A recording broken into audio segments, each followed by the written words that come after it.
Want you to don the stethoscopes. Doctors are going to get jealous. Put these guys on. I'm going to start the truck. All right. And as I start this truck, we are going to have you.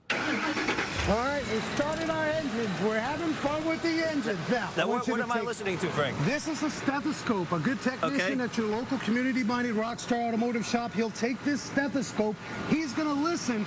If we can get a camera shot, there's that alternator. On this F-150, it sits on the top. Where am I putting this, I'm going to guide you so we don't get hurt. Got your safety glasses on? I got them on. Yeah. So here's our alternator. Now, you can hear, do you hear that pitch? I do. Okay, so in extreme occasions where a technician may be having difficulty isolating this alternator. Frank, it's like a whining sound. It's almost. a whining. Yeah. It's a continuous whine. So if you have a vehicle at home and it starts to whine, not quite a power steering whine, you may have an alternator issue.